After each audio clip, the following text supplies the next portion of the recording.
नमस्कार। स्वराज एक्सप्रेस पर खेती किसानी और ग्रामीण भारत की तमाम खबरें लेकर मैं हाजिर हूं आकांक्षा ठाकुर। बुलेटिन की शुरुआत करते हैं हेडलाइंस के साथ। महाराष्ट्र कर्नाटक के साथ एमपी के कुछ हिस्से में मानसून की दस्तक। बारिश के साथ खेती किसानी ने पकड़ी रफ्तार। धान, मक्का, कपास और सोयाबीन की बुआई में जुटे किसान। पेट्रोल डीजल के बढ़ते दाम ने बढ़ाई किसानों की मुश्किलें। बीते 9 दिनों में लगभग 5 रुपए बढ़ा 1 लीटर डीजल का दाम। महंगा डीजल बढ़ा रहा है खरीफ फसलों की लागत। ऑपरेशन ग्रीन योजना के लिए जारी गाइडलाइंस पर उठे सवाल। कम से कम 100 टन उपज होने पर ही मिलेगी स्टोरेज और ट्रांसपोर्ट पर आधी सब्सिडी। छोटे किसान नहीं ले पाएंगे योजना का लाभ। एमपी में मूंग की सरकारी खरीद ना होने से किसानों को भारी नुकसान। कृषि मंत्री कमल पटेल के ऐलान के बावजूद नहीं शुरू हुआ किसानों का रजिस्ट्रेशन। औने पौने दाम पर मूंग बेचने को मजबूर है किसान।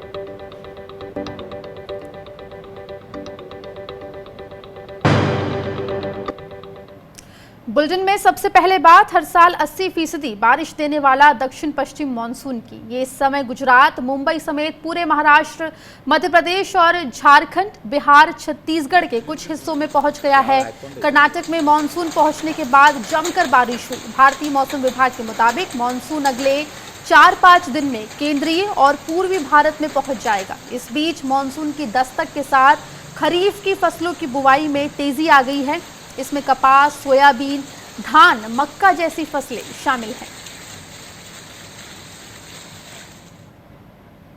आज 14 जून को पूरे महाराष्ट्र में मानसून दाखिल हो गया है, इंक्लूडिंग मुंबई। सब जगह पे मानसून आ गया है और अगले 5 दिनों में पूरे महाराष्ट्र में काफ़ी अच्छी बारिश होगी। कुछ जगह पे कोंकण, मध्य महाराष्ट्र, मराठवाड़ा और विदर्भ में कुछ जगहों पे भारी से भारी वर्षा होने की संभावना है। मानसून आने के साथ खेती किसानी के काम में भी तेजी आ गई है, लेकिन डीजल के दाम में इजाफा किसानों पर भारी पड़ रहा है। बीते 9 दिनों में पेट्रोल का दाम प्रति लीटर 5 रुपए, जबकि डीजल के दाम प्रति लीटर 4 रुपए 87 पैसे बढ़ गए हैं। चाहे धान की रोपाई हो या खरीफ की दूसरी फसलों की बुआई, सारे कामों में मशीनों का इस्तेमाल होता है। ऐसे में डीजल के दाम में बढ़ोतरी सीधे खेती की लागत बढ़ा रही है, वो भी ऐसे वक्त में जब किसान लॉकडाउन के चलते पहले से ही घाटे और नुकसान से जूझ रहे हैं।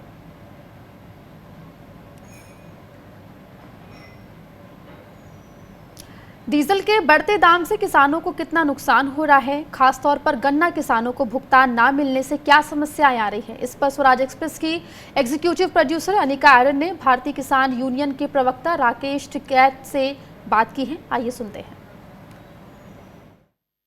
पेट्रोल और डीजल की जो भाव है वो लगातार बढ़ते जा रहे हैं। मॉनसून ने भी दस्तक दे दी है, बहुत ही जल्द वो उत्तर भारत में भी पहुंचने वाला है। तमाम तरह की दिक्कतें हैं खेती किसानी को लेकर इस कोरोना के आपदा के बीच। इस पर समझते हैं, हमारे साथ भारतीय किसान यूनियन के राष्ट्रीय प्रवक्ता राकेश टिकैत जी जुड़ गए हैं। टिकैत जी, स्वागत है आपका किसान बुलेटिन में। मॉनसून दस्तक दे चुका है, मध्य प्रदेश तक पहुँच गया और तमाम जगहों पर अब ये अपने पैर पसारने वाला है। तो ऐसे में जाहिर तौर पर बुआई करनी है किसानों को, लेकिन हाथ उनके खाली हैं। अगर हम बात करें पेट्रोल डीजल के भाव की, वो भी दिनों दिन बढ़ते जा रहे हैं। ऐसे में किसानों को किस तरह की दिक्कतें पेश आ रही हैं? देश में डीजल के रेट बढ़ रहे हैं, उससे किसानों पे बहुत ज्यादा लोड पड़ने वाला है और सरकारें हर रोज 10 दिन में, 2 दिन में, 5 दिन में हर रोज डीजल के रेट बढ़ाती जा रही है। इंटरनेशनल मार्केट में डीजल के रेट कम है, सरकारों को रेट घटाने चाहिए, लेकिन सरकारें क्या है कि डीजल के रेट नियंत्रण बढ़ाते जा रहे। किसानों के ऊपर इसका बहुत ज्यादा लोड पड़ेगा। हमने सरकारों को चिट्ठी भी लिखी कि ये पूर्ण रूप से रेट कम होने चाहिए, किसान इससे बर्बाद होगा।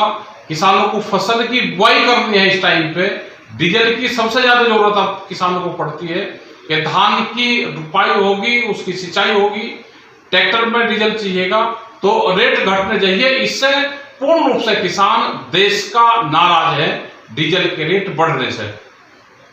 जी, जैसा कि मैंने बोला कि मॉनसून अब बस दस्तक देने ही वाला है और किसानों को अपने आगे की फसल की बुआई करनी है। लेबर की प्रॉब्लम है, बीज की प्रॉब्लम है। बीज को लेकर क्या सरकार की तरफ से कोई सहायता मिल रही है? उत्तर प्रदेश में क्या स्थिति है?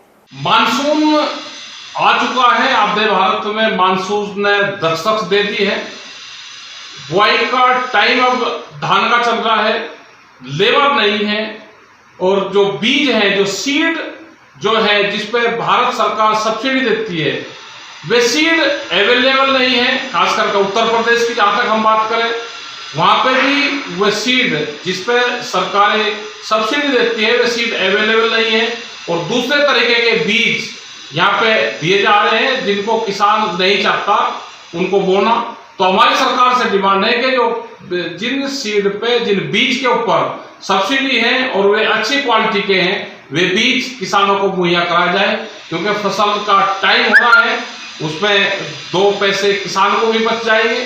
तो सरकार से अपील है कि ये काम करें और इस तरह के काम ना करें, क्योंकि लेबर भी बहुत कॉस्टली अब पड़ रही है। लेबर इस लॉकडाउन के टाइम पे लेबर भी किसान के पास में नहीं है, उससे किसानों का खर्चा बढ़ रहा है। तो सरकार को चाहिए कि जो सब्सिडी वाले सीड हैं वे सीड अवेलेबल करवाएं। गन्ना किसान बेहद परेशान है, लगातार कई तरह के आंदोलन भी कर चुके हैं, सड़क से लेकर अब सोशल मीडिया पर भी वो बार बार अपनी दिक्कतें, किस तरह से अपने परिवार को चलाएंगे, बच्चों की स्कूल की फीस देनी है, इस कोरोना काल में पहले ही वो बहुत ज़्यादा परेशान है। ऐसे में गन्ना किसानों की किस तरह की स्थिति और आगे का भविष्य, ये देखने को मिला है कि खास करके जो गन्ना किसान है, उसका अगर पूरे देश के किसानों की हम बात करते हैं तो 26,000 करोड़ रुपए से ज्यादा आज गन्ना किसानों का बकाया है। अगर अकेले हम उत्तर प्रदेश की बात करते हैं तो उत्तर प्रदेश में 18,000 करोड़ रुपया बकाया है। उसका जो ब्याज है वो उस पर बकाया है।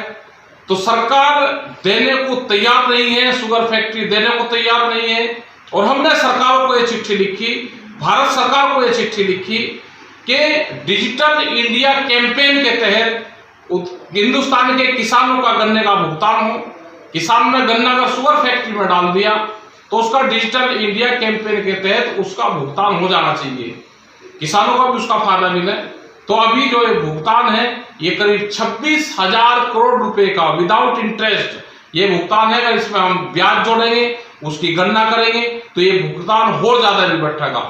तो हमारी ये है कि उत्तर प्रदेश के किसानों के, पूरे देश के किसानों का गन्ने का भुगतान हो। अभी पढ़ाई का टाइम है, बच्चों की फीस जानी है, पूरे खर्चे हैं।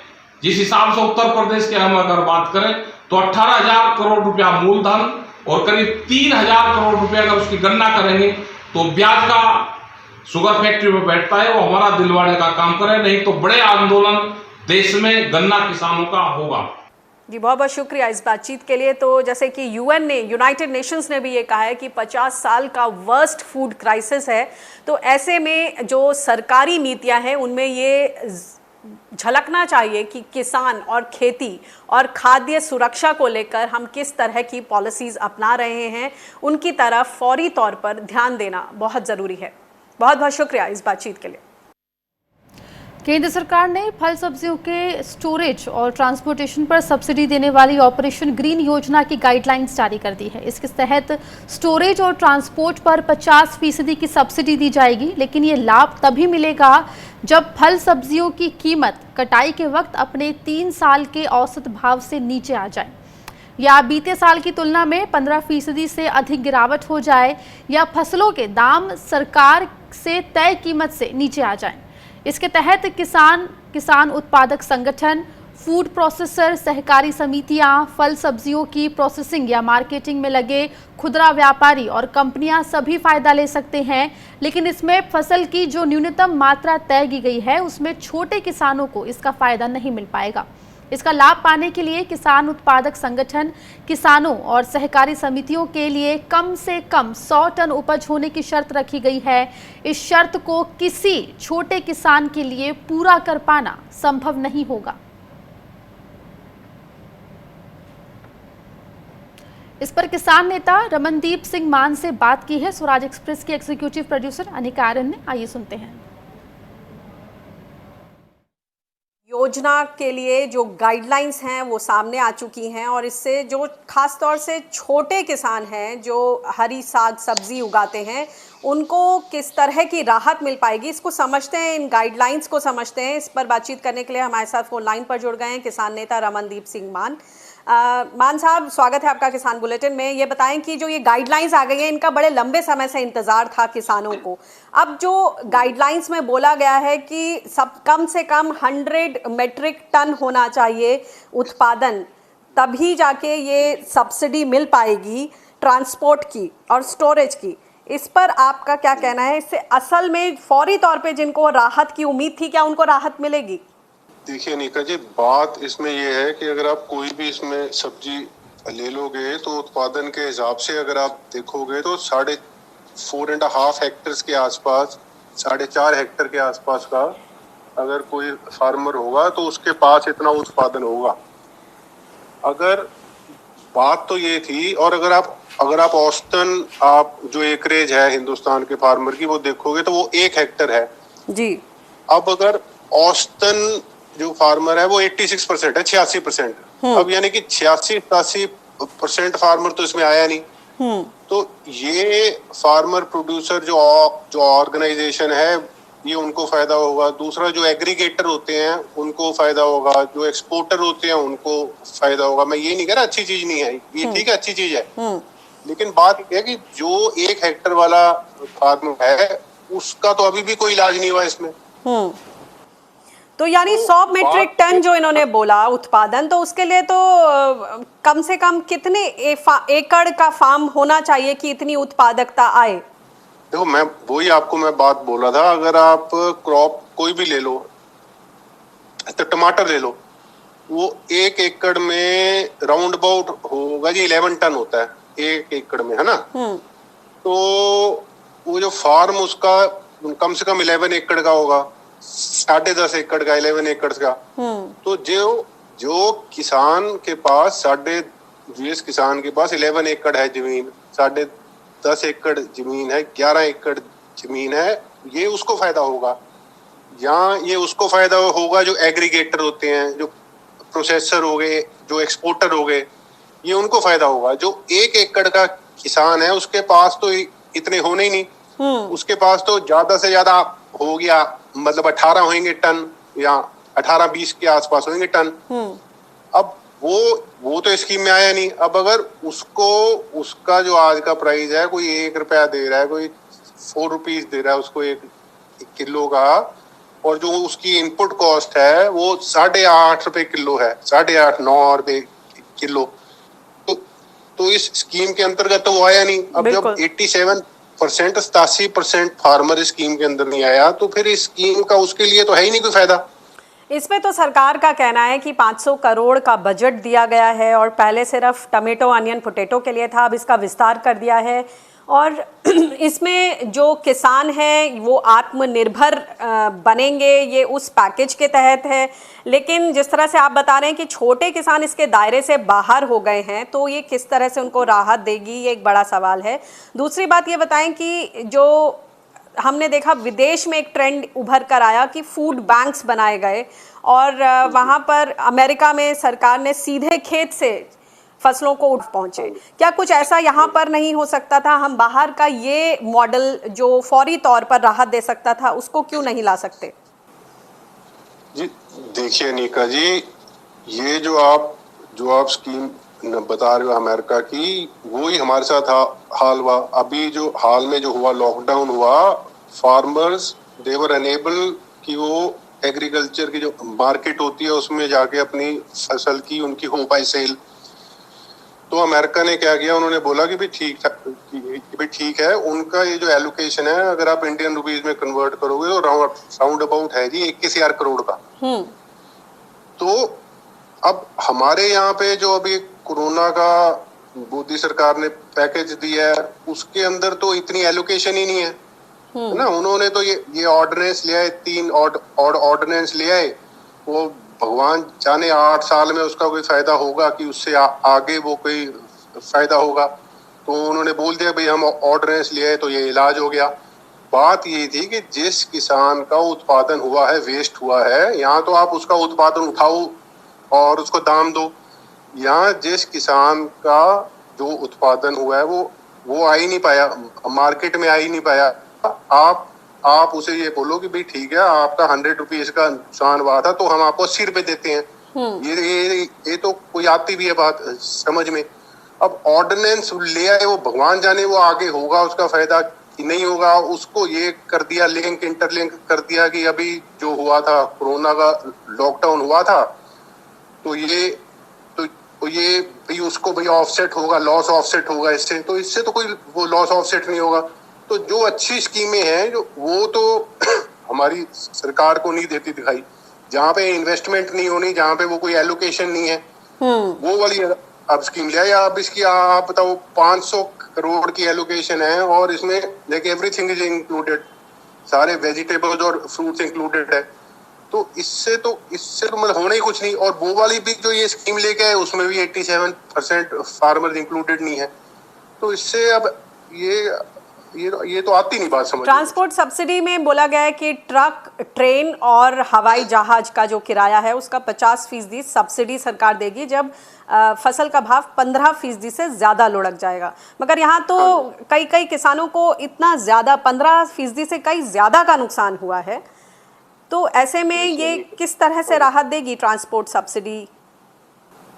देखिए नीका जी, अभी आपने इतनी स्टोरी की थी, अभी जो हरियाणा के किसान बैठे हुए थे उनको तो 1 रुपया भी उनके हाथ में नहीं आया। 8.5 रुपए की इनपुट कॉस्ट थी, 9 रुपए की इनपुट कॉस्ट थी, 1 रुपया भी हाथ में नहीं आया।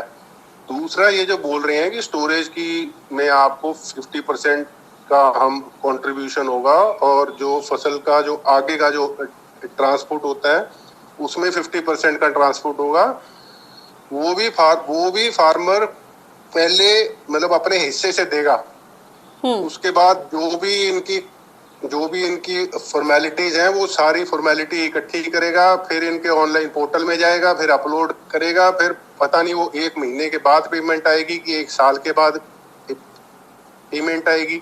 तो वो भी तो एक प्रॉब्लम है जी। फार्मर की जब फार्मर की जो फसल है वो हार्वेस्ट के लिए होती है ना तैयार, उसके पास 1 रुपया उसकी जेब में नहीं होता। अब वो ये सब्सिडी उठाने के लिए अब वो आड़ती के पास जाएगा, उसको बोलेगा कि भी मुझे और लोन दे, फिर वो लोन आगे देगा ट्रांसपोर्ट वाले को। फिर अगर आगे से आया नहीं पैसा, सब्सिडी का आया नहीं पैसा, तो फिर बताओ वो कहाँ जाएगा। और आपको तो हमारे हाल पता ही है। जी बहुत बहुत शुक्रिया इस इनसाइट के लिए। तो जो दिक्कतें हैं वो प्रैक्टिकल प्रॉब्लम्स दूर करने के लिए जिस तरह की एक नीति की ज़रूरत थी वो नदारद है, खास तौर से अगर छोटे किसानों की बात करें। बहुत बहुत शुक्रिया इस बातचीत के लिए। उधर मध्य प्रदेश में ग्रीष्मकालीन मूंग की सरकारी खरीद में लगातार देरी हो रही है। 2 जून को ही कृषि मंत्री कमल पटेल ने ऐलान किया था कि 4 जून से किसानों का रजिस्ट्रेशन शुरू हो जाएगा, लेकिन अब तक रजिस्ट्रेशन शुरू नहीं हो पाया है। इससे किसानों को घाटा उठाना पड़ रहा है। दरअसल मूंग का न्यूनतम समर्थन मूल्य यानी MSP 7,050 रुपये प्रति क्विंटल है, लेकिन खुले बाजार में इस समय इसका भाव 3100 से 6500 रुपये प्रति क्विंटल चल रहा है। इससे किसानों को भारी घाटा उठाना पड़ रहा है। इसको लेकर प्रदेश के पूर्व जनसंपर्क मंत्री PC शर्मा ने भी कृषि मंत्री कमल पटेल पर तंज किया है। ट्विटर पर उन्होंने लिखा कि कृषि मंत्री जी जागिए और ट्विटर से बाहर आइए। आपको बता दें कि इस साल 5,76,000 टन मूंग पैदा होने का अनुमान है, यानी MSP पर खरीद ना होने पर किसानों को इस बार भारी नुकसान उठाना पड़ सकता है। वहीं इस बीच मध्य प्रदेश के राजगढ़ में गेहूं खरीद केंद्र पर प्रशासनिक लापरवाही से 5,000 क्विंटल गेहूं भीग गया। ये तस्वीरें छिपीहेड़ा कृषि उपज मंडी समिति का है, जहां बारिश के पानी में सरकारी खरीद का गेहूं तैरने लगा। किसानों से गेहूं को खरीदने के बाद गोदामों तक पहुंचाने में देरी की वजह से खुले में रखा करीब 5,000 क्विंटल गेहूं भीग गया है।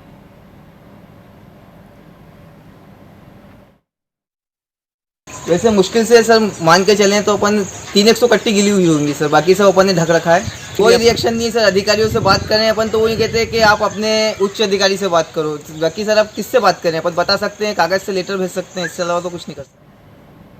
पंजाब में इस समय धान की रोपाई चल रही है, लेकिन किसानों के सामने लेबर की किल्लत बरकरार है। इससे प्रति एकड़ रोपाई की मजदूरी भी बहुत बढ़ गई है। किसानों को इससे खेती की लागत बढ़ने का डर सता रहा है। हालांकि कई किसान इस बार मशीन से धान की रोपाई कर रहे हैं। इससे पैसे और पानी दोनों की बचत हो रही है और धान रोपाई का काम भी तेजी से हो रहा है। लेकिन छोटे किसानों का कहना है कि वो इन मशीनों का इस्तेमाल नहीं कर सकते क्योंकि ये बहुत महंगी है। ये मशीनें 10 से 12 लाख रुपए में आती हैं।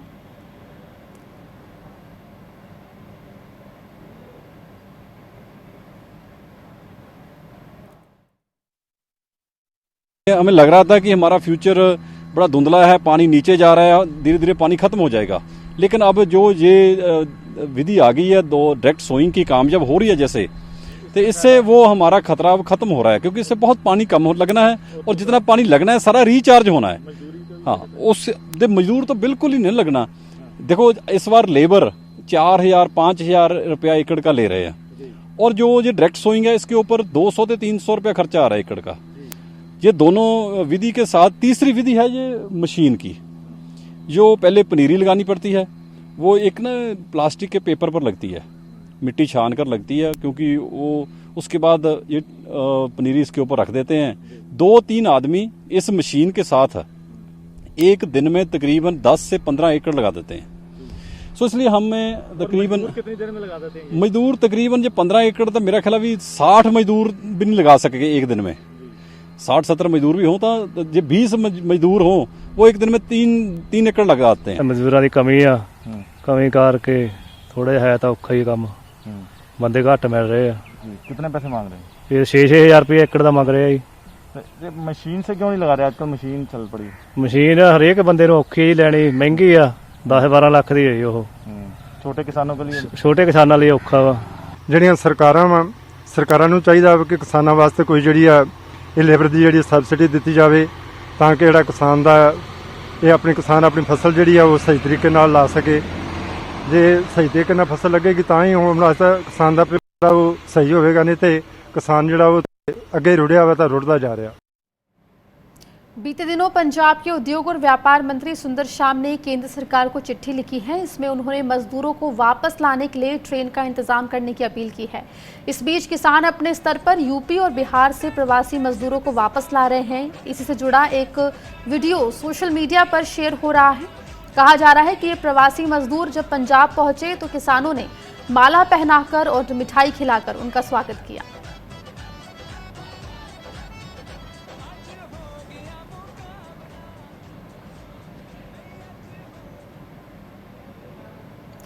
राजस्थान के सीमावर्ती जिलों में नए टिड्डी दलों का हमला जारी है। इसके अलावा अंदरूनी इलाकों में कई जगहों पर टिड्डी दलों की मौजूदगी देखी जा रही है।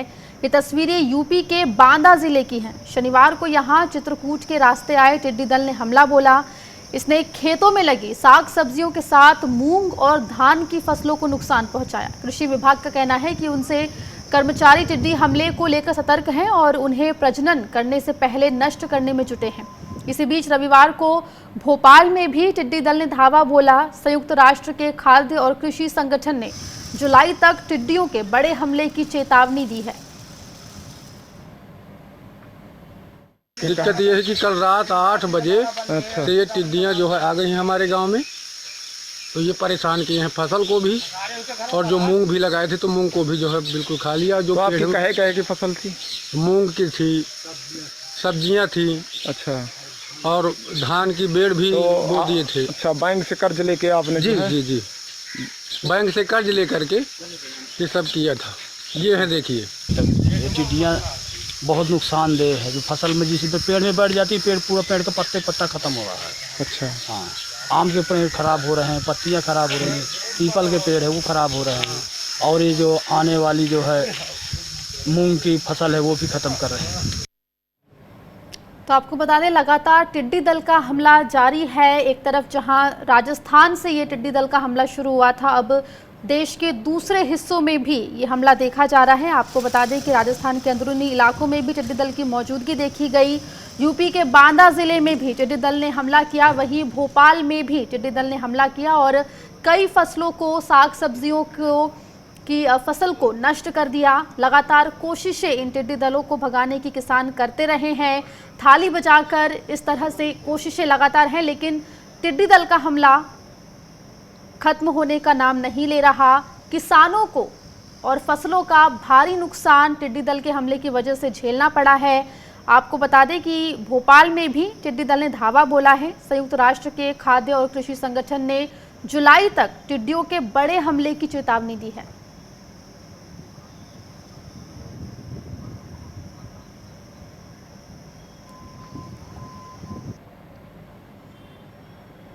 हमारे संवाददाता अजय झा हमारे साथ जुड़ गए हैं। अजय, तो टिड्डी दल का हमला लगातार जारी है, किसानों को काफी मुश्किलों का सामना काफी लंबे समय से करना पड़ रहा है। क्या अभी तक सरकार कोई एक ठोस प्रोग्राम लेकर आई है जिससे कि इस हमले को रोका जा सके और किसानों को के जो नुकसान है उसकी भरपाई की जा सके? देखिए, मैं आपको बता दूं कि बुंदेलखंड क्षेत्र के झांसी में भी अभी कुछ दिनों पहले टिड्डियों ने हमला किया था, जिसमें किसानों को फसलों को काफी नुकसान हुआ था। अधिकतर जिस प्रकार की अभी इस सीजन में सब्जियां होती हैं उनको ज्यादा नुकसान हुआ था, लेकिन अगर पूरे बुंदेलखंड की 7 जिलों की बात की जाए तो अभी हाल फिलहाल में हमीरपुर, ललितपुर जिले में टिड्डियों का काफी आतंक हुआ था, लेकिन सरकार द्वारा फॉगिंग और दवाइयों का छिड़काव करके काफी तादाद में टिड्डियों को मार गिराया गया था। जी अजय, क्योंकि संयुक्त राष्ट्र भी ये कह चुका है कि आने वाले समय में भी यानी जुलाई के महीने में भी टिड्डी दल का हमला जो है वो देखा जाएगा, तो सरकार की क्या तैयारियां फिलहाल आपको नजर आ रही है इस हमले से किसानों को बचाने के लिए? देखिए, अगर सरकार की बात की जाए टिड्डियों से किसानों को बचाने के लिए अभी हाल फिलहाल तो इस प्रकार की कोई प्रशासन द्वारा मुहिम नहीं चलाई जा रही है कि टिड्डियों से आगे बचा जाए, लेकिन अभी जिस प्रकार से हाल में टिड्डियों ने हमला किया था उस समय प्रशासन सख्त था और प्रशासन ने हाल फिलहाल में लाखों टिड्डियों को फॉगिंग मशीन से मार गिराया था। जी अजय, शुक्रिया तमाम जानकारी हम तक पहुंचाने के लिए। किसान बुलेटिन में फिलहाल इतना ही। आप देश और दुनिया की हर छोटी बड़ी खबर के लिए देखते रहिए स्वराज एक्सप्रेस।